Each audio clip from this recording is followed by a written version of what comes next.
de futebol do Goytacás, o Romeu Balducci, veio conversar conosco sobre o caso aí do Goytacás, que pode ter acesso à primeira divisão do futebol aqui do estado do Rio de Janeiro. Romeu, obrigado pela presença no nosso programa. Como é que surgiu esse processo?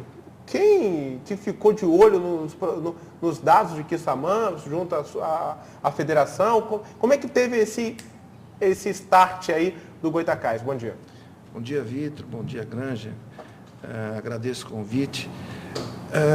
Nós retornamos do Conselho Arbitral, que houve no dia 21, e como houve uma alteração completa no campeonato, no dia seguinte, nós marcamos uma reunião entre todos os nossos colaboradores para traçar planos de como a gente atenderia aquele novo formato de campeonato.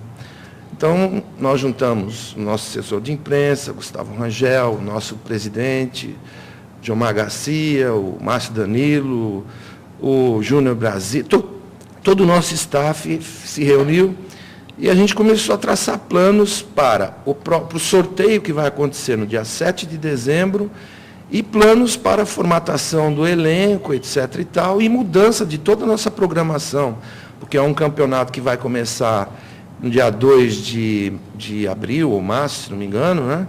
E a gente estava se preparando para voltar antes. Então, para que isso acontecesse de maneira ordenada, nós nos reunimos e estávamos com todos os documentos ali diante dos nossos olhos, regulamentos desse ano, do outro e tal, e alguém, de repente, tropeçou naquilo ali. Isso no dia 22. O regulamento desse ano, da Série B. Então, será que o pessoal cumpriu tudo aquilo que estava ali programado? Vamos fazer uma consulta para a federação, formal e oficial.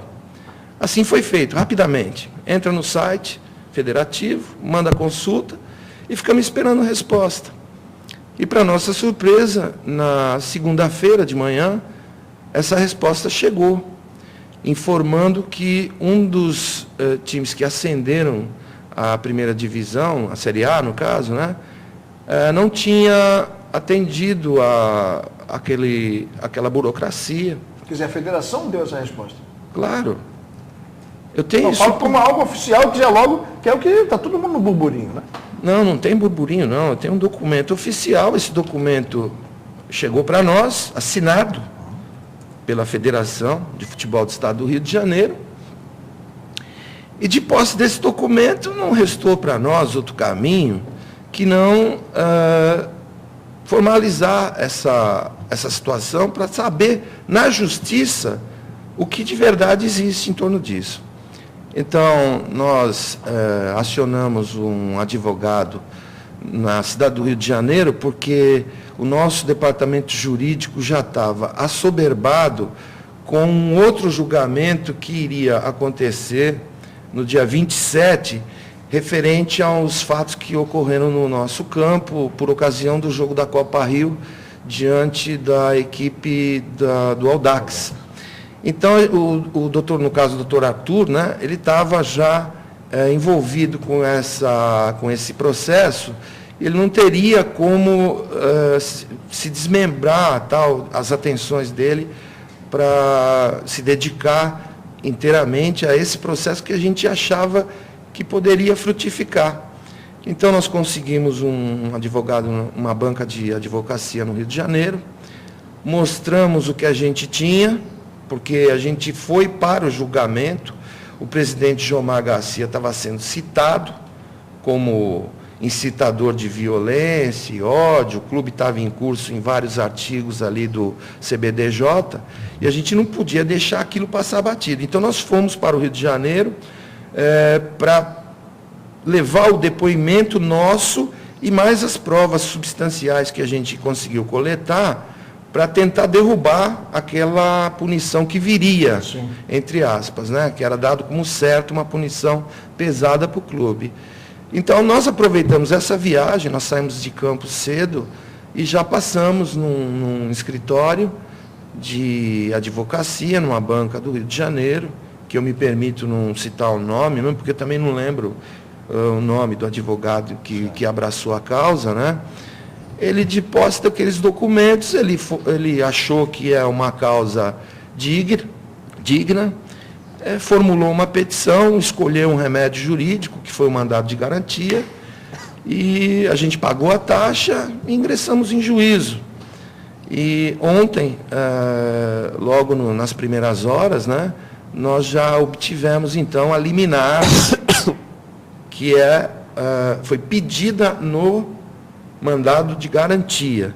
Então, a liminar foi pedida, ela saiu, mas ela não encerra o caso. A ação principal ainda vai ser julgada, as partes terão direito, no caso a parte, né, a federação e o Quissamã, terão que se explicar, porque nós apresentamos como prova o regulamento do campeonato da Série B desse ano, apresentamos esse documento da federação informando que a agremiação de Quissamã não haveria entregue os documentos que eram necessários e hábeis para habilitá-los ao acesso à primeira divisão. E agora a gente vai esperar. O processo vai seguir os prazos regimentais e a gente tem boa convicção de que a nossa ação vai prosperar e nós estejamos na primeira divisão ano que vem. Romeu, até para que o pessoal possa entender, esse processo, segundo até o que o documento diz, eles fazem o máximo possível para que esse julgamento seja logo apreciado, né? Tá, ok. Vocês acreditam que essa possibilidade de vaga ser consolidada, exatamente porque ao Quissamã só basta uma situação, apresentar ou não esses documentos, é isso? Está absolutamente correto, Granja. A situação deles é muito simples. Eu não sei nem o motivo pelo qual está havendo tanto estardalhaço em relação a isso. Basta ao Quissamã apresentar os documentos que apresentou o protocolo de entrega dos documentos que ele apresentou na federação e ele mata a gente. Acabou o problema deles. Mas como a resposta foi dada pela federação que algo não foi entregue? Um dos dois está mentindo. Certo. É simples assim.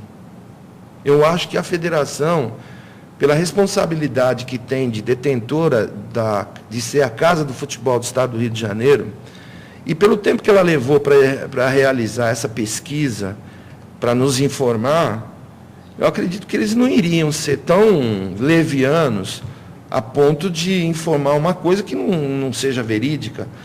Quero crer que eles tenham procurado lá, tentado ver qual é a situação documental do Quissamã, tal, para nos informar. E informaram que não tinha sido atendido o item que foi 14 do regulamento, que haveria sido lesado e pelo qual nós fizemos a indagação lá. Você está representando aqui o Goitacás, claro, mas seria um duro golpe, né? Você deixar de participar da primeira divisão, que você esqueceu daquele detalhe que é importante. Olha só, Granja, se me permita, até quero fazer um parênteses a respeito disso. Isso não tem nada de pessoal contra a equipe do Quissamã, a quem nós representamos, a quem nós respeitamos e sabemos a dificuldade que eles tiveram para chegar onde chegaram.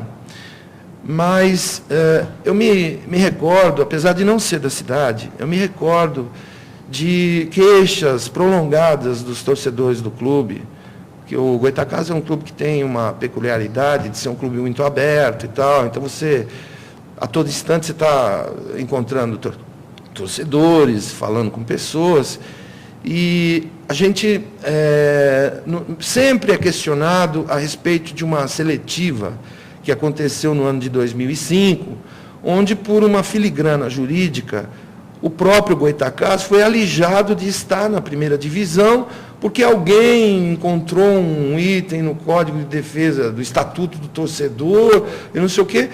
E agora, você vê como é irônico essa situação, né? Agora, essa mesma justiça pode fazer a reparação de um mal que ela causou há 17 anos atrás. Então, eu não sinto nenhum tipo de constrangimento em estar aqui falando abertamente com vocês a respeito do assunto, porque isso é uma questão de direito. Os regulamentos são colocados, eles são bianuais. Esse regulamento que a gente votou esse ano vai valer por 2 anos. Então, o regulamento que estava aqui, alguém, ou o presidente Dionis, ou o antecessor dele, alguém votou aquilo ali, pedindo raio-x do dente, de não sei o quê, que são as exigências que a federação mormente pede para os clubes participarem das competições que ela patrocina.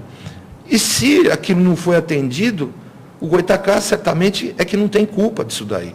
Porque, da nossa parte, se a gente não andar com aquelas nossas documentações absolutamente em ordem, eu estou convicto que a gente não conseguiria mandar nem jogo de várzea lá dentro. E a federação também ela é rígida em relação a isso, inclusive essa semana desfilhou 24 clubes, né? A federação ela está numa situação muito difícil em relação a isso. Ela é a promotora dos eventos, o clube é um filiado dela, no entanto, existe uma lei maior que se chama Estatuto do Torcedor, que tiraniza não só a federação, como também os clubes, com exigências absolutamente infactíveis. É difícil atender a tudo aquilo lá. Você veja, Granja, que o próprio estádio Cláudio Moacir Azevedo, aqui de Quissamã, de Macaé, que é um estádio ultramoderno, recém-inaugurado e tal, eu estive conversando com um oficial do Corpo de Bombeiros a respeito dessas questões, porque é uma das coisas que está sob a minha responsabilidade, e ele falou que até o próprio estádio Cláudio Moacir Azevedo tem problemas, dificuldades ali de adaptação ao atendimento ao Estatuto do Torcedor, que dirá os campos como o nosso, o Ari Azevedo de Souza, o Antônio Carneiro, lá de Quissamã, o Arthur Sendas, lá do Audax, e outros tantos campos aí espalhados pelo interior do estado. Nós estamos para encerrar o programa e, claro que agora estourou a notícia. Estoura a notícia, o torcedor do Goitacás, a torcida que não é pequena, está ansiosa. Alguns soltaram fogos, estão num fervor, e eu sempre fico na ponderação das situações, porque é um torcedor que vem sofrendo a situação de estar há 20 anos na segunda divisão, de ter ficado por um ponto esse ano, ter a situação da seletiva em 2005 e agora a possibilidade, quando os campeonatos da federação todos chegam ao final, ele tem a possibilidade, quase no mês de dezembro, de receber um presente de Natal, mas com um risco. Qual é a palavra do Romeu Balducci para os torcedores do Goitacás que está aguardando? Sem querer ser cabotino nem nada, eu diria para você que o Natal do nosso torcedor esse ano vai ser substanciosamente gordo. E eu tenho muita confiança na nossa ação, porque ela não está baseada em factoides, não sei o que, ouvi dizer, não sei o que lá. Eu tenho um documento que é uma confissão de culpa nas mãos. Esse documento, em 15 minutos, recebeu uma liminar. Um juiz, ele não dá uma liminar a olho. É muito rápido. Esse negócio vai acontecer muito rapidamente. Sem medo de errar, eu posso afirmar para a torcida do Goitacás que dessa vez vai. Muito bom. Romeu, obrigado pela sua presença no nosso programa. Sorte ao Goitacás, porque o Goitacás está na primeira divisão, é campus na primeira divisão, é crônica esportiva na primeira divisão, e claro que a nossa torcida ela é grande. Eu agradeço a você, Granger, ao Vitor, e a oportunidade aqui de estar diante dos telespectadores da TV Litoral. Espero poder voltar aqui outras vezes, quem sabe aí nas próximas semanas, já com uma notícia definitiva a respeito desse processo que caminha celeremente para o seu final. Começamos com o Romeu Balducci, ele que é supervisor administrativo de futebol do Goitacás. Obrigado, Romeu, pela presença. São 9 horas em ponto. Vamos aos jornais do nosso município que circulam hoje nas bancas. Jornal Diário mostra que Campos usa prudência nas obras. O secretário afirma que normalidade de ritmo depende da decisão sobre os royalties. Tudo depende agora tudo depende, meu amigo. Vai, eu vou falar da Tudo depende. Vou ficar quieto. O sol vai demorar a aparecer, porque só você. depende dos royalties. A lua, por exemplo, a lua tá lua cheia. Tá, mas ela pode não virar minguante se os royalties não... Tá tudo parado. a desculpa de dezembro. A saúde está parada. Por que os royalties podem? Por exemplo, a Fundação Municipal de Esporte. Ela não faz nada já tem um bom tempo, mas está parado porque ela já estava prevendo já tinha uma acontecer a questão dos royalties. Muito bom. Muito interessante. Eita, meu pai. Ô, trator, perde a oportunidade, hein? Vamos lá. Mostra aqui também. Vai ficar até perdido depois dessa. Trabalhadores em condições subhumanas. Denúncias levam fiscais do Ministério Público do Trabalho a acampamento. Isso lá em São João da Barra. Lá em São João da Barra. Também mostra aqui. Alojamento de operários que trabalhavam no Porto do Açu e a água da instalação do imóvel. Rapaz, pra mim isso aqui era uma cerveja. Não, juro por Deus, eu pensei que era tipo assim, cerveja no alojamento, bebedeira. Não, é a água. É a água do alojamento, olha só. Que está saindo do chuveiro, da torneira. Olha só que absurdo, gente. Caramba, também mostra aqui na parte de baixo do Jornal Diário. Um morto e outro ferido na BR-101. Mais uma pessoa morreu e em outro sofreu ferimentos aí no acidente do quilômetro 102 da BR-101 em Caxeta, Campos, na tarde de ontem. A colisão frontal envolveu 2 carros de passeio. Rômulo Muniz Guimarães de Souza, de 28 anos, que dirigia o Fiat Palio LX, morreu preso às ferragens. Já Nicolas Caldas Rocha, de 24, que conduzia o Fiat Palio e o Quente, foi socorrido para o Hospital Ferreira Machado, polícia, página 8. Aí do jornal O Diário, são 9h02. Jornal Folha da Manhã em destaque. Está aí abandono em obras na Arthur Bernardes. A gente destacou agora há pouco. Tinha uma mocinha que ela vendia doce ali. O doce. Ela vendia 25 doces. Aí apareceu um cesto, era um bolinho de areia. A mulher não vai continuar ali, né? Aquela app para mostrar. Desistiu. Então dá um jeito naquele aí. Mortes a dúzia na BR-101, foi o que eu falei, 12 mortes em 9 dias. Dilma negocia veto parcial a projeto que altera os royalties. Goita vai ao TJD e fica mais perto da elite. Rede social, denúncia de racismo aceita pela justiça. Clientes da Vivo sem serviço por 2 horas. Foi uma reclamação ontem. Rapaz, ontem, final de tarde, o mundo parou também. Impressionante, né? Os royalties, né, Grande? Os royalties. Porque vai que vai ter mais investimento em Campos? Não. Mas o problema... É verdade. Vai ter mais. Aí ficou assim, aí o presidente da Vivo estava lá em São Paulo. Gente, e os royalties amanhã? Dilma vai sancionar ou não? A gente investe em Campos ou não? Aí, vamos parar tudo para dar uma economia? Aí vamos parar. É um perigo. Professores da UF... ligou para ele, para, porque o negócio que está complicado. Professores da UF ameaçam parar dia 5.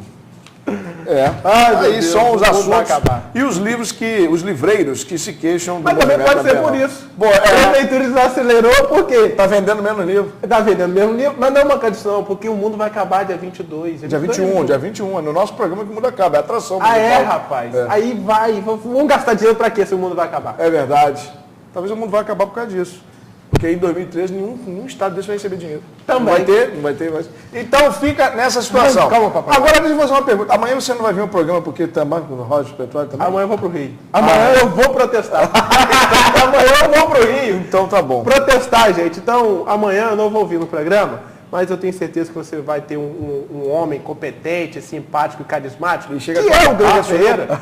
E ele vai conduzir o programa da maneira mais brilhante possível. Então, amanhã não vem, só segunda-feira. Grande Ferreira, um forte abraço, até segunda. Um bom final de semana para você. Vamos então, encerrando o programa de hoje, lembrando que às 11h30 tem um Esporte em Ação. Vamos destacar mais essa situação do Goitacás. E essa entrevista, você que ligou agora e não pegou a entrevista com o supervisor Romeu Balducci, daqui a pouco no nosso informativo no rural.com.br e também nas redes sociais. Um grande abraço a todos e até amanhã às 7h. Até lá. Obrigado pela audiência e paciência. Eu espero você amanhã às 7h, mas o Grande Ferreira que vai conduzir. Eu, segunda-feira, aqui no programa De Olho na Cidade. Um forte abraço, um bom dia e até lá. Este foi o programa De Olho na Cidade. Oferecimento Distribuidora Montalvão.